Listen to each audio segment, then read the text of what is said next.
Did you ever get a thought that wasn't actually you? A flash that nudges you to do something you'd regret? Yeah, let's talk about that. So we're told there's no state religion in the West, certainly not in the United States, but in fact there is. It's scientism. It's the worship of science.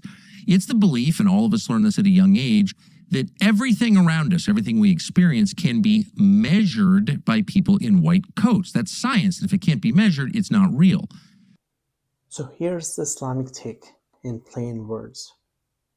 The unseen is real and whispers are real. The Quran literally teaches us to seek refuge from the whispers and the whisperer who withdraws in chapter 114.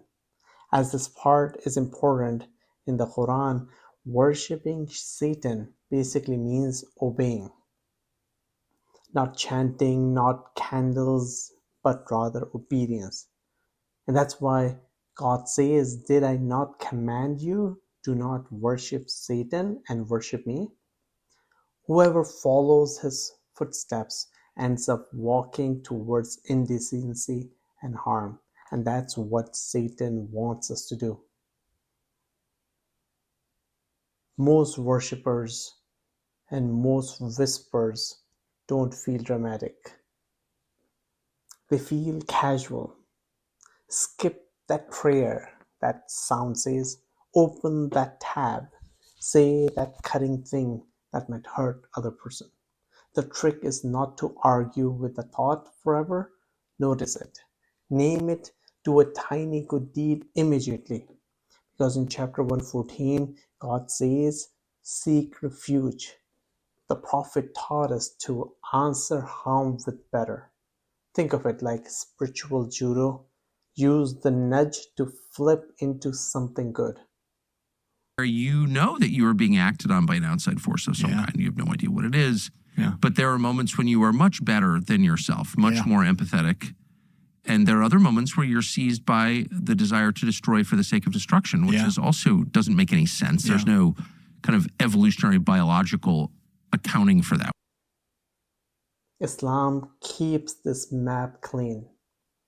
There are jinn, there are shayateen, there are satans, and yes, there are human devils too.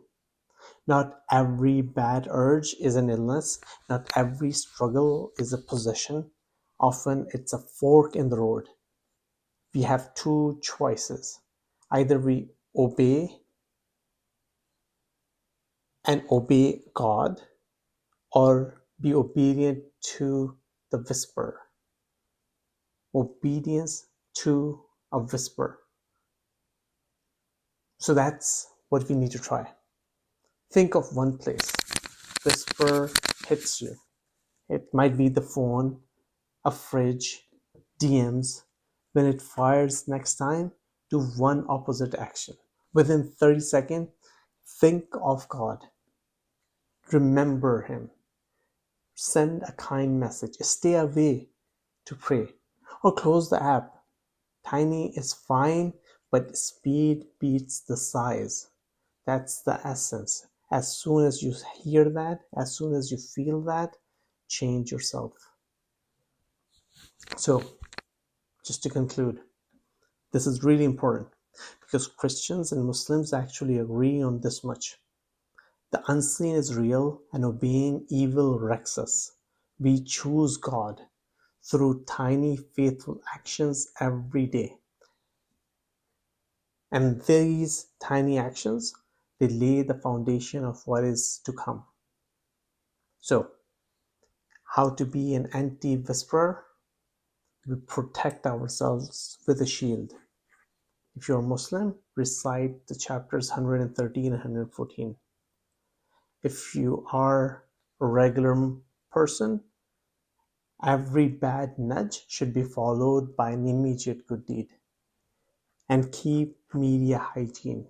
Mute one feed account that triggers you all the time. In the next conversation, we're going to talk about Babylon, the test, how the Quran documents people tossing revelations, then following devil-taught magic, and what that means for us now.